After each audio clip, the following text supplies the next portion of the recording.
कुरुक्षेत्र का मैदान जैसे किसी प्रतीक्षा में था। धरती ने गहरी सांस ली हुई थी और आकाश में काले बादल गुमड़ रहे थे। हर तरफ एक अजीब सी नीरवता थी। कौरव अपने अपने स्थानों पर खड़े थे। उनके चेहरे पर घमंड और उत्साह की छाया थी। दुर्योधन अपने भरी हुई सेना के बीच खड़ा था, जैसे पूरी दुनिया उसकी हथेली में हो। तभी आकाश से एक तेज रोशनी आई और उसके साथ प्रकट हुए परशुराम जी। उनके चरण जमीन को स्पर्श कर रहे थे, पर उनके कदमों में ऐसा वजन था कि धरती भी जैसे उनका सम्मान कर रही हो। उनके हाथ में फरसा था, लेकिन उनकी दृष्टि में युद्ध का क्रूर भाव नहीं, बल्कि धर्म और सत्य का प्रकाश झलक रहा था। परशुराम जी प्रवेश किया। उनका रूप गहन ध्यान और शक्ति से परिपूर्ण था। हे कौरवों, उन्होंने धीमे और गंभीर स्वर में कहा, तुम्हारे घमंड ने तुम्हें अंधा कर दिया है। तुम समझते हो कि धन और सेना ही तुम्हारी शक्ति है, पर शक्ति का सही प्रयोग तब होता है जब हृदय और धर्म के साथ जुड़ा हो। कौरव कांप उठे। कुछ ने अपने घमंड को चुनौती समझा, कुछ भयभीत होकर पीछे खिसक गए। दुर्योधन ने हंसते हुए कहा, बूढ़े ब्राह्मण, क्या तुम हमारे घमंड को रोक सकोगे? हमारा बल और हमारा धन सब कुछ तय करेगा।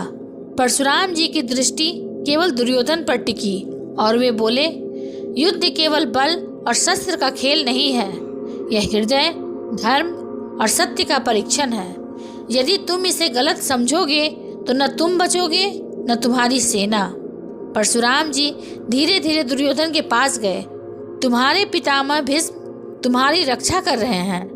द्रोणाचार्य तुम्हारे योद्धाओं को शिक्षित कर रहे हैं। पर क्या तुमने कभी सोचा कि जो पांडव हैं उनके पीछे कौन है? उनका सहारा और शक्ति तुम्हारे घमंड से कहीं अधिक है। कौरव अपने हथियारों की ओर देखते हुए तनाव में थे। परशुराम जी की आंखों में ऐसी शांति थी कि उनका घमंड झुकने लगा। दुर्योधन, उन्होंने जोर से कहा, यह युद्ध तुम्हारे अपमान का प्रतीक नहीं, यह धर्म और न्याय का युद्ध है। अगर तुम अपने घमंड को छोड़ दोगे तो तुम जीत सकते हो, अगर नहीं तो तुम्हें और तुम्हारे भाइयों को विनाश का सामना करना पड़ेगा। कौरव धीरे धीरे समझने लगे, लेकिन घमंड अभी भी उनका मार्ग रोक रहा था। परशुराम जी ने कुरुक्षेत्र की ओर इशारा किया, देखो इस भूमि को, यह तुम्हारे घमंड से खुश नहीं है। जब युद्ध आरंभ होगा तो पृथ्वी की हर धड़कन तुम्हारे विरोध में गूंजती रहेगी। नदियाँ, पेड़ पौधे, हवा और आकाश सब तुम्हारे विरुद्ध होंगे यदि तुम सत्य और धर्म के खिलाफ चलोगे। दुर्योधन की भ्रुकुटियाँ सिकुड़ गईं और कुछ पल के लिए उसकी आंखों में अनिर्णय झलकने लगा। सोचो, क्या तुम सच में अपने पितामह, अपनी सेना, अपनी शक्ति को विनाश की ओर ले जाना चाहते हो? कौरवों के मन में डर और समझदारी की लहर दौड़ने लगी। अंधेरा उनके घमंड का था और प्रकाश परशुराम जी की चेतावनी और ज्ञान का। परशुराम जी ने अपनी आवाज़ धीमी की और हर शब्द में गहनता भर दी। तुम्हारी शक्ति केवल बाहरी बल से नहीं, बल्कि हृदय की शुद्धता और धर्म के पालन से सिद्ध होती है। यदि तुम धर्म का मार्ग छोड़ दोगे तो कोई शक्ति तुम्हें बचा नहीं सकेगी, और यदि तुम सत्य और न्याय का पालन करोगे तो हर बाधा से विजय तुम्हारे कदम चूमेगी। कौरव, जो अभी तक केवल शक्ति और घमंड में लिप्त थे, उनके हृदय में विचार की किरण चमकने लगी।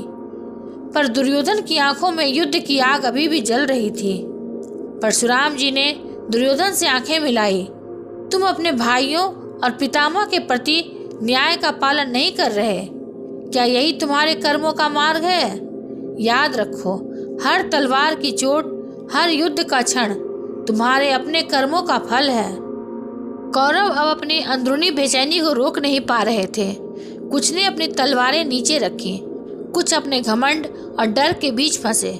परशुराम जी ने धीरे धीरे अपने परशु को जमीन पर रखा और कहा, मैं तुम्हें युद्ध से रोक नहीं सकता, पर तुम्हें समझा सकता हूँ। सत्य और धर्म के मार्ग का पालन करो।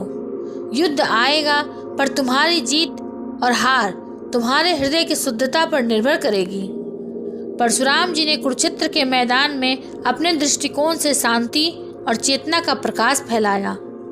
युद्ध का मैदान केवल वीरों का नहीं है, यह धर्म और न्याय के लिए लड़ने वालों का है। तुम्हारे कर्म ही तुम्हारी दिशा तय करेंगे। भीष्म पितामह और द्रोणाचार्य ने गंभीर मुद्रा में परशुराम जी की बातें सुनी।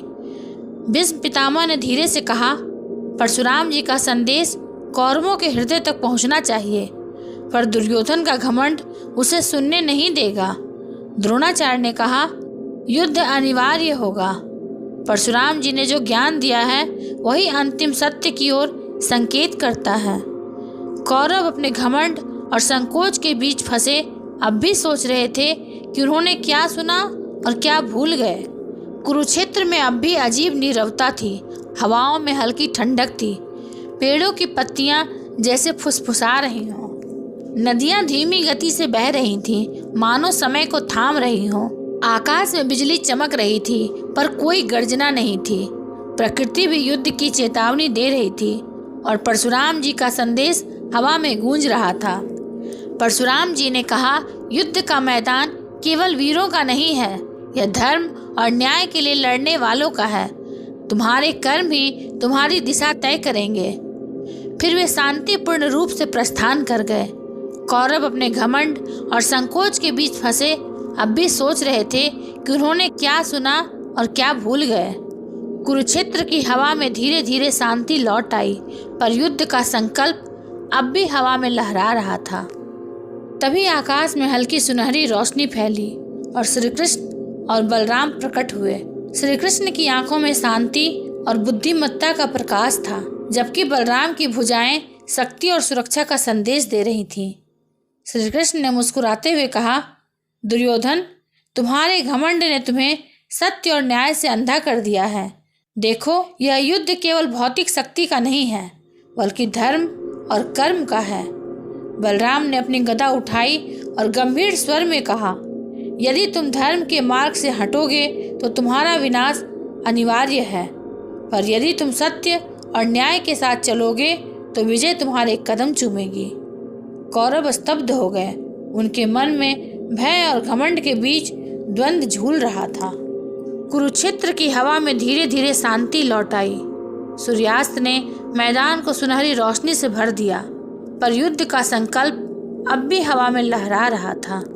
अगर आपको यह वीडियो पसंद आया हो तो इसे लाइक, हाइप और सब्सक्राइब अवश्य करेंगे। ये महाभारत सिर्फ युद्ध की नहीं, जीवन के ज्ञान की कहानी है। मिलेंगे अगले प्रसंग के साथ, तब तक के लिए धन्यवाद।